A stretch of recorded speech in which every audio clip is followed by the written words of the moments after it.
қолымды мезгілінен кеш сермедім. Немесе Қытайға жем болған қазақтың оқиғасы.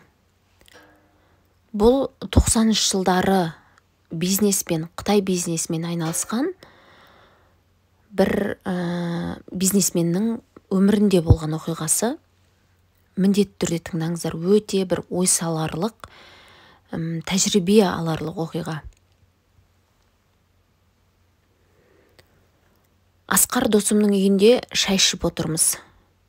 Еліміздің ең керемет қалаларының бірі Талдықорған емес пе? Жаздың кеші. Үйдің ішінде қапырық болғандықтан далаға шығып, қалың көк майса шөп пен иісі аңқыған гүлдердің арасында отырдық. Төбемізде қызара пісіп тұрған алма мен алмұрт. Ызыңданған самауырдың шайына не жетсін.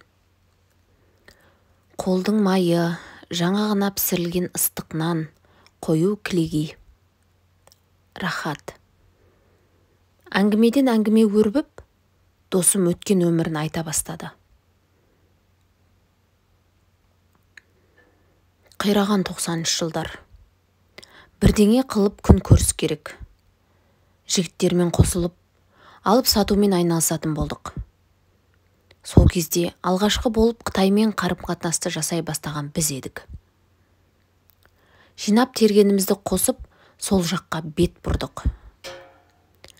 Бізде ақша бар, оларда зат бар. Керегімізді сатып алып, елге келіп оптым өткізетінбіз. Барахолка екінші үйіміз болып кетті. Аптасына 2-3 рейс жасайтынбыз.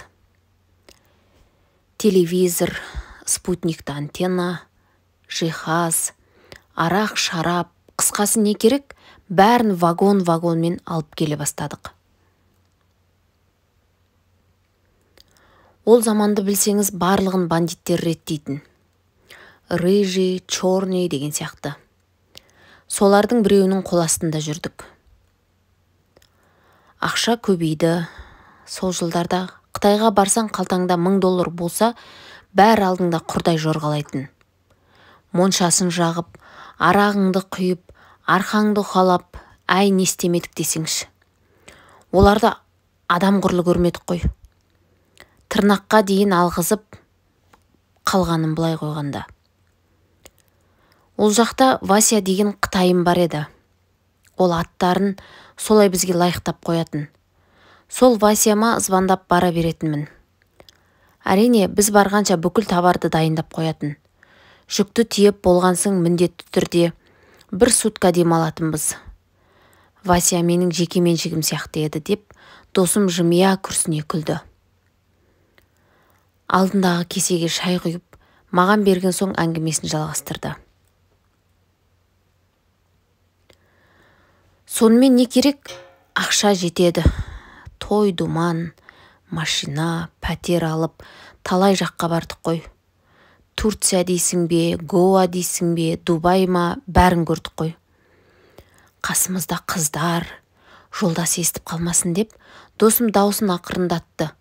Сонымен қош, өмір балдай өтіп жатты ғой шіркін. Ең қымбат отельдерді жалдап, басымызға көтерген күндерде болды. Содан не керек? Бір қызығы, әр барған сайын мен Васямның тірлігін байқай бастадым.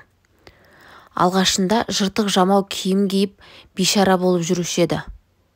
Кейіннен шыттай киініп, алдымен үлкен супермаркеттің бір бутигін жалдап, кейіннен 1 этажын, ал соңғы жылдарда бүкіл әлгі супермаркетті сатып алыпты.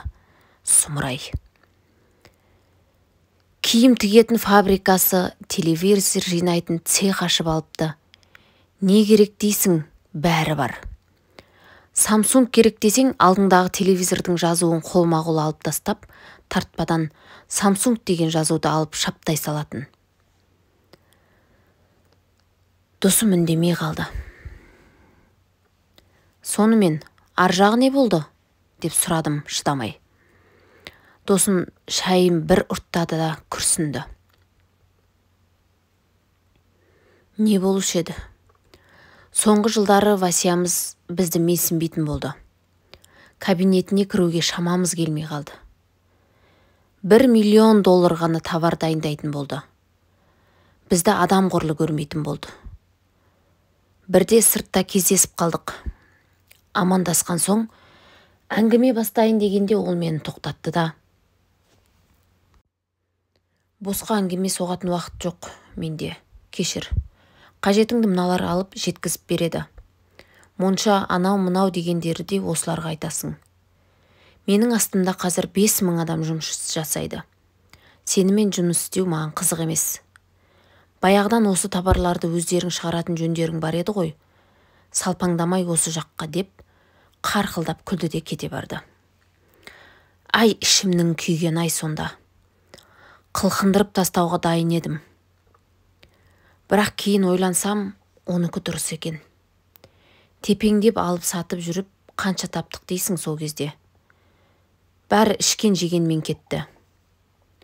Бір жылы таможнемен косякқа кіріп, барымды сатып әрең құтылдым. Нөлге түсіп қалдым. Байлық деп есептеп жүргенімнің бәрі күл екен.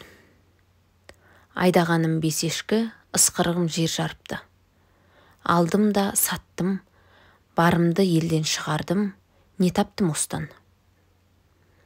Неге сол 30 жыл бұрын осы есіме кірмеген десеңші? Өзің бірдеңе шығармай, өз жегеніңді өзің шығармай ештеңеге қолың жетпейді екен. Соны кеш түсінгеніме өкінемін деп досым әңгімесін аяқтады. Досымның келіншегі тамақ дайын дегенсің, қолымызды шайып үйге кірдік. Ерік Әбенұлы жазған.